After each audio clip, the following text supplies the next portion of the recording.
हम लोग भूगोल के दूसरे नंबर चैप्टर को पढ़ रहे थे जिसका नाम है कृषि यानी कि एग्रीकल्चर, जो कि एक बहुत ही ज़्यादा महत्वपूर्ण चैप्टर है क्योंकि इस चैप्टर से प्रत्येक वर्ष बहुत सारे प्रश्न पूछे जाते हैं। और इस चैप्टर से संबंधित पिछले वीडियो में हम आपको बहुत सारे महत्वपूर्ण प्रश्न का उत्तर बताए थे जो आपके परीक्षा में बार बार पूछा जाता है। तो यदि आप लोग पिछला क्लास नहीं देखे हैं, यानी कि जो पहला वीडियो है इस चैप्टर का, यदि आप उसे नहीं देखे हैं तो आप लोग जरूर देख लीजिएगा क्योंकि उसमें से बहुत सारे प्रश्न आपके परीक्षा में पूछे जाएंगे।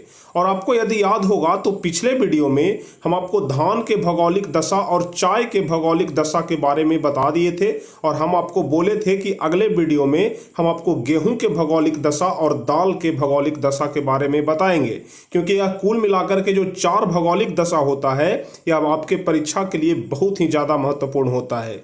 ध्यान रखिएगा, या तो आपके परीक्षा में धान के भौगोलिक दशा के बारे में पूछेगा, या तो चाय के भौगोलिक दशा के बारे में पूछेगा, या तो गेहूं के भौगोलिक दशा के बारे में पूछेगा, या फिर दाल के भौगोलिक दशा के बारे में पूछेगा।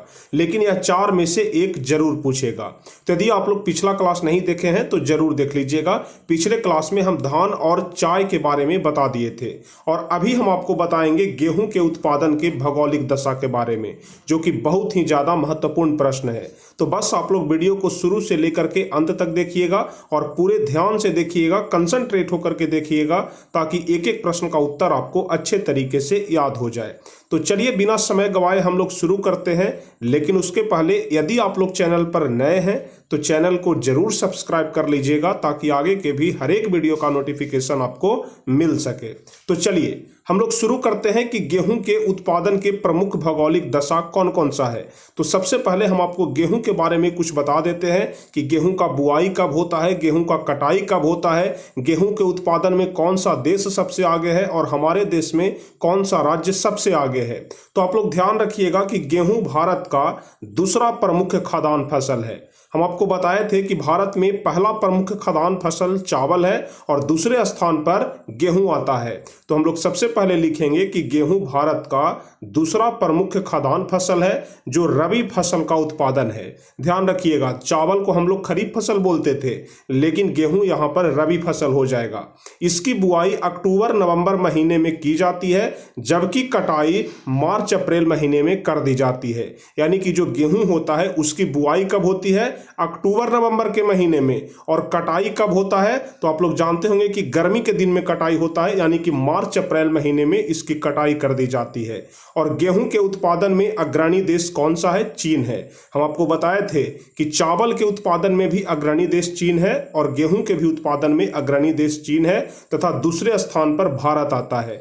चावल के उत्पादन में भी दूसरे स्थान पर भारत ही आता था और गेहूं के उत्पादन में भी दूसरे स्थान पर भारत आता है। और ध्यान रखिएगा कि भारत के उत्तर प्रदेश में सर्वाधिक गेहूं का उत्पादन किया जाता है।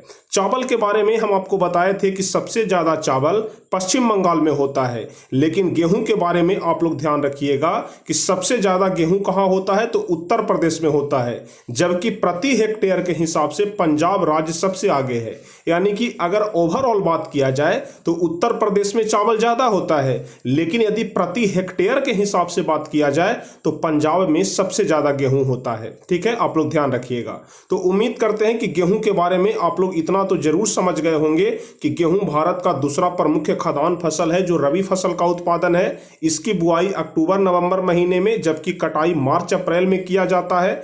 गेहूं के उत्पादन में अग्रणी देश चीन है तथा दूसरे स्थान पर भारत है। भारत के उत्तर प्रदेश में सर्वाधिक गेहूं का उत्पादन किया जाता है जबकि प्रति हेक्टेयर के हिसाब से पंजाब राज्य आगे है। अब चलिए हम आपको गेहूं के प्रमुख भौगोलिक दशा के बारे में बताते हैं कि गेहूं के उत्पादन के लिए कौन कौन सा चीज सबसे ज्यादा महत्वपूर्ण है। तो सबसे पहला आप लोग ध्यान रखिएगा कि बुआई के समय टेम्परेचर 10 डिग्री सेल्सियस से 15 डिग्री सेल्सियस के बीच में होना चाहिए। इसीलिए आप लोग देखते होंगे कि जब भी गेहूं का बुआई होता है तो ठंडे के मौसम में होता है, क्योंकि ठंडे के मौसम में टेम्परेचर कम रहता है और गेहूं को कम टेम्परेचर का जरूरत भी होता है। इस वजह से गेहूं का बुआई ठंडे में होता है। इस वजह से यहाँ पर कहा गया है कि बुआई के समय टेम्परेचर कितना होना चाहिए तो 10 डिग्री सेल्सियस से 15 डिग्री सेल्सियस के बीच होना चाहिए। लेकिन कटाई के समय कोई लिमिट नहीं है। कटाई के समय चाहे जितना ज़्यादा भी टेम्परेचर होगा वह काट लिया जाएगा, यानी कि हमारा फसल अच्छे तरीके से तैयार हो जाएगा। लेकिन बुआई के समय आपको ध्यान रखना है कि टेम्परेचर कितना होना चाहिए, तो 10 से 15 डिग्री सेल्सियस। अब यदि हम लोग वर्षा की मात्रा की बात करें कि गेहूं के बुआई के लिए या फिर गेहूं के अच्छे पैदावार के लिए कितना वर्षा चाहिए, तो इसमें बहुत कम वर्षा चाहिए, यानी कि अगर 50 सेंटीमीटर से 75 सेंटीमीटर के बीच भी बारिश हो जाएगा तो हमारा पैदावार अच्छा हो जाएगा। ऐसे भी आप लोग जानते होंगे, आप लोगों के घर में गेहूं का फसल जरूर होता होगा, वहां पर आप लोग देखते हैं कि गेहूं के बुआई से लेकर के गेहूं के कटाई के बीच में यदि गेहूं के पौधे को 2 या 3 बार भी सींच दिया जाता है, यानी कि 2 या 3 बार भी उसे पानी मिल जाता है, तो हमारा फसल बहुत ही अच्छा हो जाता है। यानी कि इसे पानी का कम जरूरत है। लेकिन यदि धान की बात करें तो धान में ज्यादा पानी का जरूरत है, उसमें हर एक समय पानी रहना चाहिए। लेकिन गेहूं में समय समय पर 2 या 3 बार बस सिंचाई कर दीजिए, आपका फसल अच्छा हो जाएगा। इस वजह से इसे कम पानी की जरूरत पड़ती है। इस वजह से वर्षा की मात्रा कितना होना चाहिए, 50 सेंटीमीटर से 75 सेंटीमीटर के बीच में अगर होता है तो हमारा फसल अच्छा हो जाएगा। अब यदि हम लोग मिट्टी की बात करें कि मिट्टी कौन सा होना चाहिए कि हमारा फसल अच्छा हो, तो आप लोग ध्यान रखिएगा कि मिट्टी चाहे जलोढ़ होना चाहिए या फिर दोमट मिट्टी होना चाहिए। जलोढ़ मिट्टी में भी अच्छा पैदावार होगा और दोमट मिट्टी में भी अच्छा पैदावार होगा। अब यदि हमारा फसल पक करके तैयार हो जाए तो आप लोग को ध्यान रखना है कि यदि उसका रंग सुनहरा पीला हो जाए तो समझिए कि हमारा फसल पक के तैयार हो गया है, यानी कि अब कटाई का समय आ गया है। तो कुल मिलाकर के गेहूं के बारे में भी यही 4 भौगोलिक दशा आप लोग ध्यान रखिएगा, जो कि आपके लिए बहुत ही ज्यादा महत्वपूर्ण है। सबसे पहला हम आपको बताएं कि बुआई के समय टेम्परेचर 10 से 15 डिग्री सेल्सियस होना चाहिए, बारिश की मात्रा 50 सेंटीमीटर से 75 सेंटीमीटर होना चाहिए, मिट्टी चाहे तो जलोढ़ होना चाहिए या फिर दोमट मिट्टी होना चाहिए, और जब हमारा फसल पक करके तैयार हो जाएगा तो उसका रंग सुनहरा पीला हो जाएगा। तो कुल मिलाकर के गेहूं के भौगोलिक दशा के बारे में भी आप लोग अच्छे तरीके से समझ गए होंगे। यह वाला बात आप लोग जरूर ध्यान रखिएगा कि इसकी बुआई अक्टूबर नवंबर महीने में और कटाई मार्च अप्रैल में किया जाता है। यह बार बार प्रश्न ऑब्जेक्टिव क्वेश्चन में पूछा जाता है। अब चलिए हम आपको बताते हैं दाल के भौगोलिक दशा के बारे में। प्रश्न पूछ रहा है कि दाल के उत्पादन में भौगोलिक दशाओं को लिखें। चाहे कोई भी दाल हो, ऐसा फिक्स नहीं है कि अरहर का दाल होना चाहिए कि मसूर का दाल होना चाहिए। सिर्फ यहाँ पर दाल के बारे में लिखा गया है कि दाल के उत्पादन में क्या क्या भौगोलिक दशा हमारे लिए महत्वपूर्ण होता है। तो सबसे पहले आप लोग जान लीजिए कि भारत देश दाल के उत्पादन और उपभोक्ता में विश्व में सबसे आगे है। जैसा कि आप लोग धान के बारे में देख रहे थे, गेहूं के बारे में देख रहे थे कि सबसे आगे कौन सा देश है, तो चीन है। लेकिन यदि दाल के बारे में हम लोग बात करें तो दाल के उत्पादन के मामले में सबसे अगला जो देश है वह हमारा देश यानी कि भारत ही है। दाल का कटोरा मध्य प्रदेश को कहा जाता है। यह बात बार बार ऑब्जेक्टिव क्वेश्चन में पूछा जाता है और आपके परीक्षा में भी पूछा जाएगा कि दाल का कटोरा किस राज्य को कहा जाता है। तो आप लोग ध्यान रखिएगा कि मध्य प्रदेश को दाल का कटोरा कहा जाता है। अब मध्य प्रदेश को दाल का कटोरा क्यों कहा जाता है, तो क्योंकि मध्य प्रदेश में दाल का उत्पादन सबसे ज्यादा होता है, यानी कि सर्वाधिक उत्पादन होता है। इसमें प्रचुर मात्रा में प्रोटीन पाया जाता है। यदि आपसे पूछा जाता है कि दाल में कौन सा विटामिन पाया जाता है, तो आप लोगों को बताना है कि दाल में प्रोटीन पाया जाता है। यह रबी और खरीफ दोनों प्रकार का फसल है। और हो सकता है कि आपसे पूछ दिया जाए कि दाल रबी फसल है कि खरीफ फसल है कि दोनों है, तो आपको बताना है कि दाल रबी फसल भी है और खरीफ फसल भी है। तो दाल के बारे में आप लोग इतना जरूर ध्यान रखिएगा कि भारत जो है वह दाल के उत्पादन में सबसे अग्रणी देश है। और दाल का कटोरा कौन से राज्य को कहा जाता है, तो मध्य प्रदेश को कहा जाता है। क्यों कहा जाता है, तो क्योंकि मध्य प्रदेश में दाल का उत्पादन सबसे ज्यादा होता है, सर्वाधिक होता है, और दाल में हमेशा प्रोटीन जो है वह प्रचुर मात्रा में पाया जाता है। और जो दाल होता है वह रबी फसल और खरीफ फसल दोनों का उदाहरण होता है। चलिए अब हम आपको भौगोलिक दशा के बारे में बताते हैं कि दाल का प्रमुख भौगोलिक दशा क्या है। तो ध्यान रखिएगा कि दाल के उत्पादन में जो टेम्परेचर होना चाहिए, यानी कि जो तापमान होना चाहिए, वह 15 डिग्री सेल्सियस से 20 डिग्री सेल्सियस के बीच होना चाहिए। आप लोग ध्यान रखिएगा, जब गेहूं का बुआई होता है उसी समय दाल का भी बुआई हो जाता है। आप लोग अपने घरों में देखते होंगे कि मसूर का बुआई कब होता है, जब गेहूं लगता है तो साथ साथ मसूर भी लग जाता है। तो यहां पर बोला जा रहा है कि तापमान 15 डिग्री सेल्सियस से 20 डिग्री सेल्सियस होना चाहिए। लेकिन जिस प्रकार से गेहूं के कटाई के लिए कोई तापमान लिमिट नहीं था, उसी प्रकार से दाल के कटाई के लिए भी कोई तापमान लिमिट नहीं है। यानी कि बुआई के समय तो टेम्परेचर कम रहना ही चाहिए, 15 डिग्री सेल्सियस से 20 डिग्री सेल्सियस के बीच ही रहना चाहिए। लेकिन कटाई के समय कोई फिक्स नहीं है कि हाँ इतना ही रहना चाहिए, चाहे कितना तापमान पड़ जाए, यदि फसल तैयार है तो उसको काट सकते हैं। अब यदि हम लोग वर्षा की मात्रा की बात करें कि दाल की फसल के लिए कितना ज़्यादा बारिश का ज़रूरत है, तो आप लोग ध्यान रखिएगा। या फिर आप लोग अपने घरों में भी देखते होंगे कि जब मसूर को बो दिया जाता है तो उसे नहीं सींचा जाता है, बहुत मुश्किल से एक आध बार सींच दिया जाता है, लेकिन उसे न के बराबर सींचा जाता है। कहने का मतलब हुआ कि दाल का उत्पादन के लिए बहुत कम पानी की आवश्यकता होती है। यानी कि वर्षा की मात्रा अगर 40 से 50 सेंटीमीटर भी हो जाए तो समझिए कि हमारा फसल अच्छा हो जाएगा। और मिट्टी कैसा होना चाहिए? यदि दोमट मिट्टी में आप लोग दलहन की खेती करते हैं तो आपका पैदावार बहुत ही ज्यादा अच्छा होगा। तो कुल मिलाकर के 3 भौगोलिक दशा आप लोग ध्यान रखिएगा। पहला, तापमान 15 से 20 डिग्री सेल्सियस होना चाहिए, वर्षा की मात्रा 40 से 50 सेंटीमीटर होना चाहिए, और मिट्टी कैसा होना चाहिए? तो दोमट मिट्टी होना चाहिए। तो यहां पर जो 4 महत्वपूर्ण क्वेश्चन हम आपको बताए भौगोलिक दशा के बारे में, चावल के भौगोलिक दशा, चाय का भौगोलिक दशा, गेहूं का भौगोलिक दशा और दाल का भौगोलिक दशा, चारों को आप लोग जरूर कंठस्थ कर लीजिएगा। क्योंकि अगर सिर्फ 4 क्वेश्चन आप याद करके जाते हैं तो समझिए कि एक क्वेश्चन इसमें से लड़ेगा ही लड़ेगा। इसलिए हम उम्मीद करते हैं कि आप लोग अच्छे तरीके से समझ गए होंगे। और यदि पिछला वीडियो नहीं देखे हैं तो आप लोग जरूर देख लीजिएगा, प्लेलिस्ट में आपको वीडियो मिल जाएगा।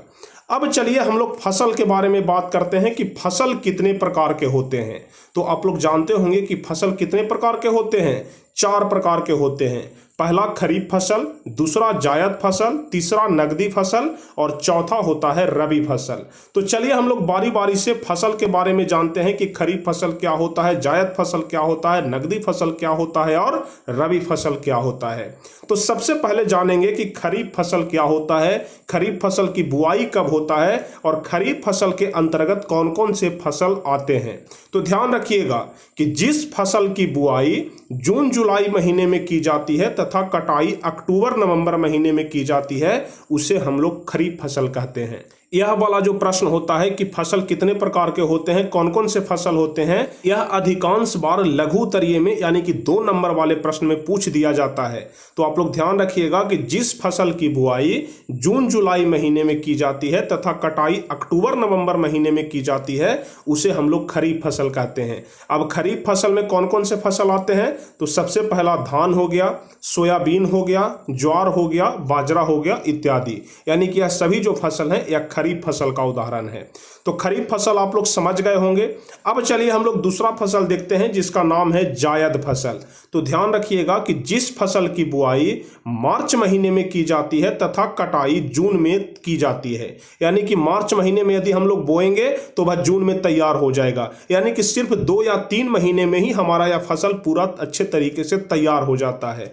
अब यदि हम लोग इसके उदाहरण की बात करें कि जायद फसल में कौन कौन से फसल आते हैं, तो आप लोग तरबूज जरूर खाए होंगे, खरबूज भी खाए होंगे, लालमी खाए होंगे, खीरा खाए होंगे, ककड़ी खाए होंगे। तो यह जितने सारे भी फसल होते हैं यह सभी जायद फसल के उदाहरण होते हैं। और आप लोग जानते हैं कि खीरा ककड़ी कितने कम समय में हो जाता है। तो आप लोग ध्यान रखिएगा कि मार्च महीने में यदि हम लोग इसकी बुआई करते हैं तो जून में यह पक करके तैयार हो जाएगा। यानी कि मार्च अप्रैल मई जून में पक करके तैयार हो जाएगा। यानी कि मुश्किल से 3 या 4 महीने में हमारा यह फसल तैयार हो जाएगा। तो जायद फसल भी आप लोग समझ गए होंगे। अब उसके बाद आता है नकदी फसल। ध्यान रखिएगा, नकदी फसल। तो नकदी फसल नाम से ही आपको पता चल रहा है कि जिससे तुरंत नगद रुपया आ जाए, यानी कि वैसा फसल जो व्यापार के दृष्टिकोण से तैयार किया जाता है उसे ही हम लोग क्या कहते हैं? नकदी फसल। जैसे क्या हो जाता है? कपास हो जाता है। कपास तो खाने वाला चीज नहीं है, इसका उत्पादन जब भी होगा तो व्यापार के दृष्टिकोण से होगा। जूट तो खाने वाला चीज नहीं है, इसका उत्पादन जब भी होगा तो व्यापार के लिए होगा। तो यहां पर आप लोग एक बात हमेशा ध्यान रखिएगा कि जिस फसल का भी उत्पादन व्यापार के लिए हो रहा है उसे हम लोग नकदी फसल कहते हैं। तो इसका परिभाषा लिखेंगे कि वैसा फसल जो व्यापार के दृष्टिकोण से उत्पादन किया जाता है उसे हम लोग नकदी फसल कहते हैं। जैसे कपास हो गया, जूट हो गया, तंबाकू हो गया, गन्ना हो गया इत्यादि। तो उम्मीद करते हैं कि नकदी फसल भी आप लोग समझ गए होंगे। उसके बाद जो चौथा फसल होता है वह होता है रबी फसल। तो रबी फसल के बारे में भी आप लोग ध्यान रखिएगा कि रबी फसल की बुआई अक्टूबर नवंबर महीने में की जाती है तथा कटाई मार्च अप्रैल में किया जाता है। जैसे इसके एग्जाम्पल में कौन कौन सा फसल होगा, तो गेहूं हो जाएगा, मटर हो जाएगा, आलू हो जाएगा, अलसी हो जाएगा, मसूर हो जाएगा। यह जितने सारे भी फसल हैं सब के सब रबी फसल का उदाहरण है। तो रबी फसल में आप लोग ध्यान रखिएगा कि बुआई कब होता है, तो अक्टूबर नवंबर महीने में, और कटाई कब होता है, तो मार्च अप्रैल महीने में इसकी कटाई होती है। इसे ही हम लोग क्या कहते हैं, रबी फसल कहते हैं। तो उम्मीद करते हैं कि रबी फसल कहने का मतलब भी आप लोग अच्छे तरीके से समझ गए होंगे। तो यहाँ पर हम आपको 4 प्रकार के फसल बताए। यदि पूछ दिया जाए आपके परीक्षा में, एक बात ध्यान रखिएगा, जब भी पूछेगा तो दीर्घ उत्तरीय में पूछेगा कि फसल कितने प्रकार के होते हैं, सोदाहरण सहित लिखें, यानी कि परिभाषा भी लिखें और उदाहरण भी लिखें। तो आप लोग ध्यान रखिएगा कि फसल 4 प्रकार के होते हैं, जायद फसल, नगदी फसल, रबी फसल और एक सबसे ऊपर में बताए थे खरीफ फसल। तो चारों फसल आप लोग अच्छे तरीके से समझ गए होंगे। अब हम आपको जो प्रश्न बताने जा रहे हैं यह सबसे ज्यादा महत्वपूर्ण प्रश्न है। आप लोग लिख लीजिए कि यह वाला प्रश्न हर हाल में आएगा कि हरित क्रांति से आप क्या समझते हैं। बहुत ही ज्यादा महत्वपूर्ण प्रश्न है कि हरित क्रांति से आप क्या समझते हैं, और इस प्रश्न से ऑब्जेक्टिव क्वेश्चन में भी एक प्रश्न जरूर रहता है। तो चलिए हम आपको बताते हैं कि हरित क्रांति क्या हुआ था, हरित क्रांति किसे कहते हैं। चलिए ध्यान रखिएगा कि हरित क्रांति की शुरुआत हरियाणा और पंजाब के क्षेत्रों में शुरू हुआ था। अब आप लोग सोचेंगे कि हरित क्रांति हरियाणा और पंजाब में क्यों शुरू हुआ था, तो आप लोग ध्यान रखिएगा, बहुत ही ज्यादा महत्वपूर्ण बात है कि जब हमारे देश में अकाल पड़ा था, लोग खाने के लिए भी लालायित हो रहे थे, हमारे देश में बहुत कम उत्पादन हो रहा था, तो उस समय जो सरकार था वह विदेशों से बीज मंगा करके हमारे पंजाब और हरियाणा के किसानों को दिया था। क्योंकि पंजाब और हरियाणा के किसानों के पास उत्तम व्यवस्था होता था, खेत भी ज्यादा होता था, जो संसाधन होता था वह भी होता था ताकि अच्छे तरीके से खेती किया जा सके। इसलिए जब विदेशों से उत्तम क्वालिटी का बीज मंगाया गया तो हमारे हरियाणा के किसानों को और पंजाब के किसानों को दिया गया कि अच्छे तरीके से आप लोग खेती करिए और देश का पैदावार बढ़ाइए। तो इस वजह से विदेशों से बीज मंगा करके हरियाणा और पंजाब को दिया गया था। इसलिए यहां पर लिखा जा रहा है कि हरित क्रांति की शुरुआत हरियाणा और पंजाब के क्षेत्रों में शुरू हुआ, तथा जिसमें गेहूं के उत्पादन में जबरदस्त वृद्धि हुआ था। किस चीज का बीज विदेश से मंगाया गया था, तो गेहूं का बीज मंगाया गया था। क्यों मंगाया गया था, तो क्योंकि हमारे देश में जबरदस्त अकाल पड़ गया था। ठीक है, तो जो विदेशों से मंगा करके हरियाणा और पंजाब के लोगों को, यानी कि हरियाणा और पंजाब के किसानों को उत्तम क्वालिटी का बीज दिया गया और जिससे उत्पादन में जबरदस्त वृद्धि हुआ, उसे ही हम लोग क्या कहते हैं, हरित क्रांति कहते हैं। तो उम्मीद करते हैं कि हरित क्रांति के बारे में आप लोग समझ गए होंगे। और एक बात आप लोग जरूर ध्यान रखिएगा कि भारत में हरित क्रांति का जो जनक थे वह कौन थे, एम.एस. स्वामीनाथन थे। यानी कि भारत में जो हरित क्रांति हुआ वह इन्हीं के बदौलत हुआ, यानी कि एम.एस. स्वामीनाथन के बदौलत हुआ।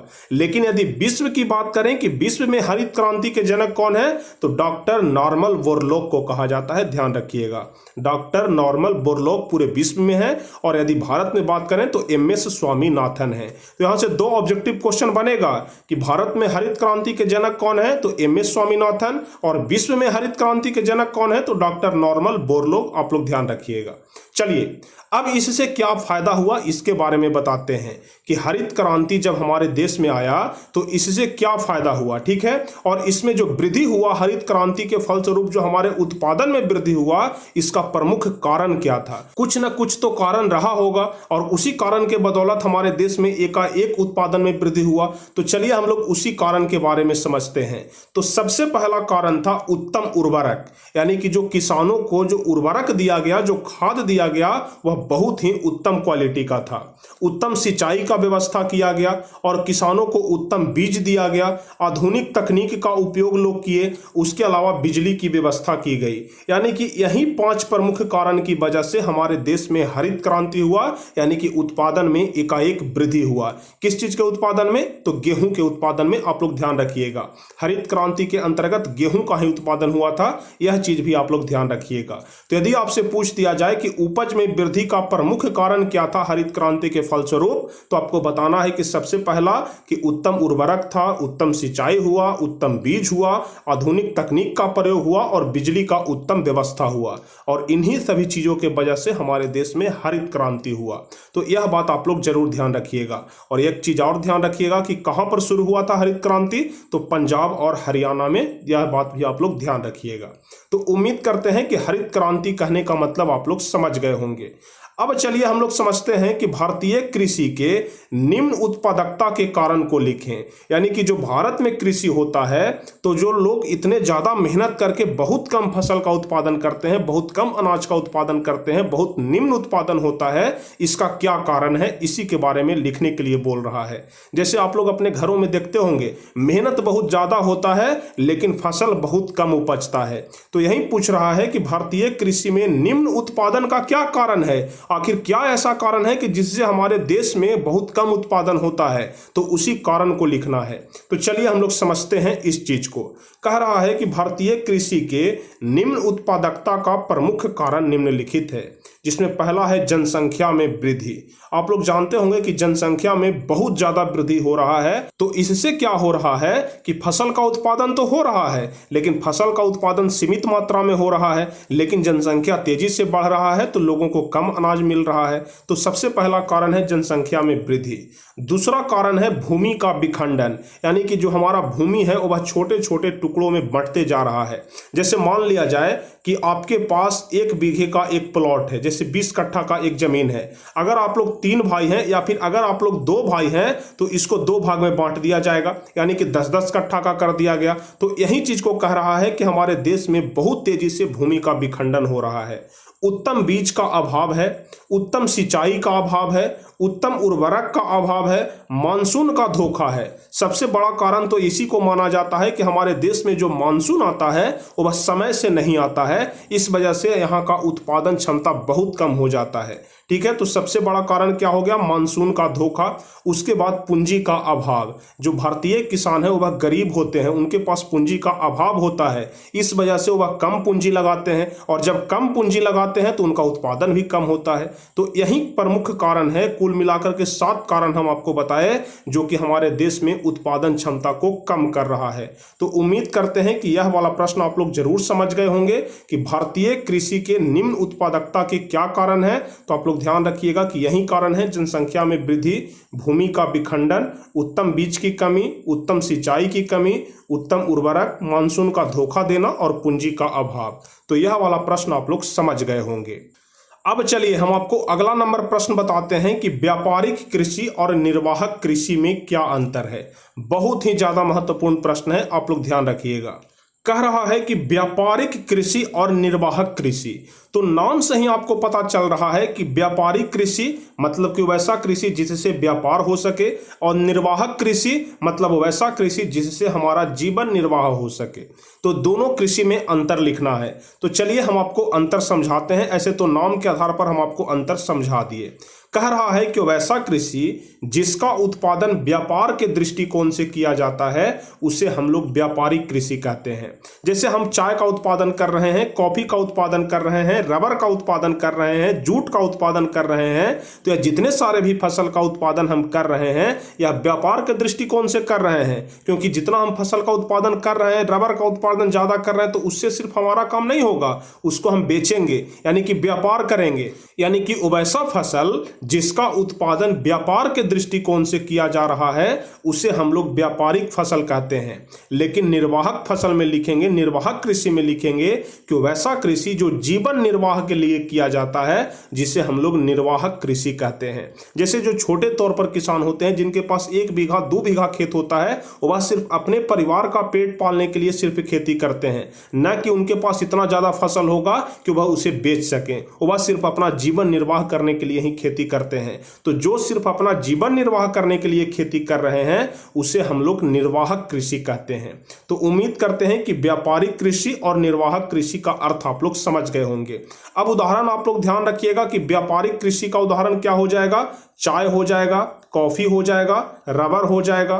तो यह 3 उदाहरण आप लोग जरूर ध्यान रखिएगा। लेकिन यदि हम लोग निर्वाहक कृषि की बात करें तो गेहूं, धान और मक्का हो जाएगा। तो निर्वाहक कृषि में पूंजी का अभाव होता है, सबसे बड़ा कारण यही होता है। निर्वाहक कृषि में क्या होता है, पूंजी का अभाव होता है और जो किसानों की स्थिति होती है वह दयनीय स्थिति होती है, यानी कि जो किसान गरीब तबके के होते हैं वहीं जीवन निर्वाहक कृषि करते हैं, ध्यान रखिएगा। और जो व्यापारिक कृषि करते हैं इसमें किसान नए नए तकनीक का उपयोग करके फसल का अत्यधिक उत्पादन करते हैं, क्योंकि वह व्यापार के दृष्टिकोण से उत्पादन कर रहे हैं। और जब व्यापार के दृष्टिकोण से कर रहे हैं तो उनका हमेशा व्यू होगा कि ज़्यादा से ज़्यादा उत्पादन हो, और ज़्यादा से ज़्यादा उत्पादन होगा तो हम ज़्यादा फसल बेचेंगे, और जब ज़्यादा फसल बेचेंगे तो हमारे पास इनकम ज़्यादा होगा, क्योंकि उनको व्यापार करना है। लेकिन बेचारे जो जीवन निर्वाह के लिए खेती कर रहे हैं उनको तो बस पेट भरने से काम है, बस साल भर का हमारे परिवार का भोजन चल जाए, यही उनके लिए बहुत काफ़ी होता है। तो उम्मीद करते हैं कि जीवन निर्वाहक कृषि और व्यापारिक कृषि में अंतर आप लोग समझ गए होंगे। और यह वाला जो प्रश्न है यह आपके परीक्षा के लिए बहुत ही ज़्यादा महत्वपूर्ण प्रश्न है। चलिए अब अगला नंबर प्रश्न देखते हैं हम लोग कि स्थानांतरित कृषि से आप क्या समझते हैं। स्थानांतरित कृषि नाम से ही आपको पता चल रहा है, जैसे स्थानांतरण मतलब क्या होता है, मतलब बदलाव करना। स्थानांतरण मतलब क्या होता है, बदलाव करना या फिर बदलते रहना। तो स्थानांतरित कृषि कहने का मतलब भी यही होता है, बदलाव करना। यानी कि आज यहाँ पर कृषि कर रहे हैं तो कल इसको छोड़ देंगे और परसों से यहाँ पर कृषि करना शुरू कर देंगे। यानी कि एक जगह से दूसरे जगह पर स्थान को बदल बदल करके जो खेती किया जाता है उसे ही हम लोग स्थानांतरित कृषि कहते हैं।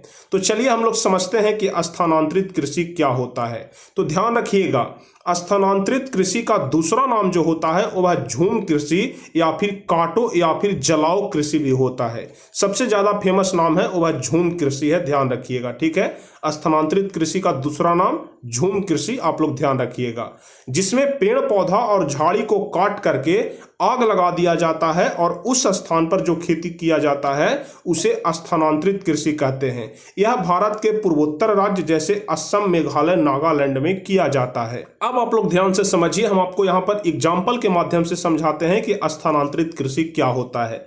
जैसे मान लिया जाए कि यहाँ पर बहुत सारा जंगल है, ठीक है। जैसे मान लिया जाए कि यहाँ पर क्या है, बहुत सारा जंगल है, बहुत सारा झाड़ जंगल यहाँ पर उगा हुआ है। तो जो लोग होते हैं वह इस झाड़ जंगल को साफ कर देते हैं, धीरे धीरे करके झाड़ जंगल को साफ कर दिए और साफ करने के बाद यहाँ पर अच्छे तरीके से फसल लगा दिए, ठीक है। झाड़ जंगल को साफ कर दिए, इसमें आग लगा दिए और उसके बाद यहाँ पर सिंचाई करके फसल का उत्पादन करते हैं। और धीरे धीरे करके जब यहाँ पर फसल का उत्पादन कम होने लगता है तो इस स्थान को छोड़ करके कहीं दूसरे स्थान पर चले जाते हैं और फिर दूसरे स्थान के झाड़ जंगल को साफ करते हैं। और जब दूसरे स्थान का भी झाड़ जंगल साफ हो जाता है तो यहां पर भी यह नए तरीके से खेती करना शुरू कर देते हैं। यानी कि जगह को बदल बदल करके जो खेती किया जा रहा है इसी को हम लोग स्थानांतरित कृषि कहते हैं। तो उम्मीद करते हैं कि स्थानांतरित कृषि कहने का मतलब आप लोग समझ गए होंगे। स्थानांतरित कृषि का दूसरा नाम झूम कृषि होता है, आप लोग ध्यान रखिएगा। और यह कहां में होता है, तो असम में होता है, मेघालय में होता है और नागालैंड में सबसे ज्यादा यह वाला कृषि होता है। यानी कि जो झूम कृषि है वह असम, मेघालय और नागालैंड में होता है। तो उम्मीद करते हैं कि यहां तक आप लोग को कोई दिक्कत नहीं होगा, समझ गए होंगे। अब उसके बाद अगला कृषि है रोपण कृषि, जो कि अधिकांश बार पूछा जाता है परीक्षा में कि रोपण कृषि क्या है। तो आप लोग ध्यान रखिएगा और आज के इस वीडियो में आपका यह चैप्टर भी समाप्त हो जाएगा, ठीक है। 1-2 क्वेश्चन और शेष बचा हुआ है जो कि आपके लिए काफी ज्यादा महत्वपूर्ण है, उसके बाद आपका यह चैप्टर समाप्त हो जाएगा। तो चलिए हम लोग समझते हैं कि रोपण कृषि क्या है। तो आप लोग ध्यान रखिएगा कि यह एक प्रकार का व्यापारिक कृषि होता है जिसे बागानी कृषि भी कहा जाता है। इसमें कुशल श्रमिक के द्वारा विगत पैमाने पर फसल का उत्पादन किया जाता है। यानी कि कोई भी आदमी जाकर के यह वाला फसल नहीं उपजा सकता है। जैसे मान लिया जाए कि हमें चाय का खेती करना है, तो अगर हम चाय के बारे में कुछ नहीं जानते हैं कि चाय का खेती कैसे होगा तो हमसे चाय का उत्पादन नहीं होगा, हमसे कॉफी का उत्पादन नहीं होगा। यदि गन्ना का बारे में हम लोग नहीं जानते हैं कि गन्ना का खेती कैसे होता है तो गन्ना गन्ना का उत्पादन हमसे नहीं होगा। इसके लिए कुशल श्रमिक का जरूरत होगा जो कि इसका नॉलेज रखता हो, इसका जानकारी रखता हो। तो इसी चीज को कहा जा रहा है कि यह एक प्रकार का व्यापारिक कृषि होता है जिसे बागानी कृषि भी कहा जाता है। इसमें कुशल श्रमिक के द्वारा बृहद पैमाने पर फसल का उत्पादन किया जाता है, जैसे चाय, कहवा, गन्ना, कॉफी, केला इत्यादि। तो उम्मीद करते हैं कि रोपण कृषि मतलब भी आप लोग समझ गए होंगे। उसके बाद जो हम आपको बताने वाले हैं कि भारतीय कृषि के 5 विशेषता को लिखें, और यह वाला प्रश्न आपके लिए बहुत ज़्यादा महत्वपूर्ण है, यानी कि VVI प्रश्न है, आप लोग ध्यान रखिएगा, वेरी वेरी इंपॉर्टेंट क्वेश्चन है।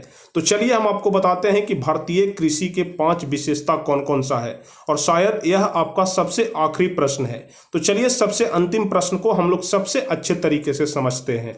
चलिए लिखेंगे हम लोग कि भारतीय कृषि के 5 विशेषता निम्नलिखित है। सबसे पहला विशेषता है कि सरकार को किसानी के लिए उत्तम बीज, उत्तम उर्वरक का प्रबंध करना चाहिए। यानी कि जो सरकार है उसको किसानों पर ध्यान देना चाहिए और किसानों के लिए उत्तम बीज का व्यवस्था करना चाहिए, उत्तम उर्वरक का व्यवस्था करना चाहिए, क्योंकि जब तक उत्तम बीज नहीं होगा, उत्तम उर्वरक नहीं होगा तो किसान कैसे खेती कर पाएंगे। तो सबसे पहला विशेषता तो आपका यही हो गया। दूसरा विशेषता होगा कि ट्रैक्टर खरीदने के लिए किसानों को सस्ते ब्याज दर पर लोन देना चाहिए। आप लोग जानते हैं कि लोग बैंक से लोन लेते हैं और भी कहीं फाइनेंस कराते हैं तो बहुत महंगा उनको ब्याज पर मिलता है। तो सरकार को इस पर भी ध्यान देना चाहिए ताकि छोटे किसान भी आराम से ट्रैक्टर ले सकें और वो खेती कर सकें, तो उनको कम लोन पर देना चाहिए। उसके बाद तीसरा है कि किसानों को किसान क्रेडिट कार्ड प्रदान करना चाहिए ताकि किसानों को जब भी पैसे का जरूरत हो तो वहां से वह पैसा ले सकते हैं। इसलिए हर एक किसान को किसान क्रेडिट कार्ड प्रदान करना चाहिए। उसके बाद चौथा विशेषता है कि देश के कुल कृषि भूमि का लगभग 75% खाद्यान्न फसल लगाया जाए, यानी कि वैसा फसल लगाया जाए जो कि लोग खाते पीते हैं, जैसे चावल हो गया, सरसों हो गया, गेहूं हो गया, दाल हो गया, यानी कि इस प्रकार के फसल जो खाद्यान्न फसल होते हैं वह 75% भूमि पर लगाया जाए ताकि अगर जनसंख्या हल्का बढ़े भी तो मैनेज हो जाए, यानी कि लोगों को भरपेट खाना जरूर मिलना चाहिए। तो यहां पर चौथा विशेषता क्या होगा कि देश के कुल भूमि का लगभग 75% पर खाद्यान्न फसल लगना चाहिए। और उसके बाद पांचवा होगा कि रेडियो और टेलीविजन के माध्यम से लोगों को शिक्षित करना चाहिए। आजकल टेलीविजन पर क्या चलता है, सिर्फ प्रचार देगा कि किसान लोग इसका इस्तेमाल करिए, इसका इस्तेमाल करिए, लेकिन प्रशिक्षण कोई नहीं देता है, सिखाता कोई नहीं है कि खेती कैसे करना चाहिए। अगर आप चाय का खेती करना चाहते हैं तो कैसे होगा, कहवा का खेती करना चाहते हैं तो कैसे होगा, गन्ना का खेती कैसे होगा, यह प्रशिक्षण कोई नहीं देता है, बस अपने अपने प्रोडक्ट का सिर्फ प्रचार देता है। तो सरकार को इस पर भी ध्यान देना चाहिए कि रेडियो और टेलीविजन के माध्यम से लोगों को जागरूक करना चाहिए, शिक्षित करना चाहिए, ताकि जो लोग खेती के बारे में नहीं जानते हैं, कृषि कार्य करना नहीं जानते हैं, वह भी इस चीज को सीख सके और यदि जीवन में कुछ न कर पाए तो कृषि कार्य अच्छे तरीके से जरूर करें। तो उम्मीद करते हैं कि भारत में कृषि के 5 विशेषताओं के बारे में आप लोग समझ गए, और यह वाला जो प्रश्न था यह आपका सबसे आखिरी प्रश्न था। तो उम्मीद करते हैं कि यहां तक किसी प्रकार का कोई दिक्कत नहीं होगा, आप लोग भली भांति इस चीज को समझ गए होंगे। तो यहां पर आपका यह चैप्टर द एंड हो गया, यानी कि समाप्त हो गया, और अगले वीडियो में इस चैप्टर का पूरा ऑब्जेक्टिव क्वेश्चन भी हम आपको कंप्लीट करा देंगे।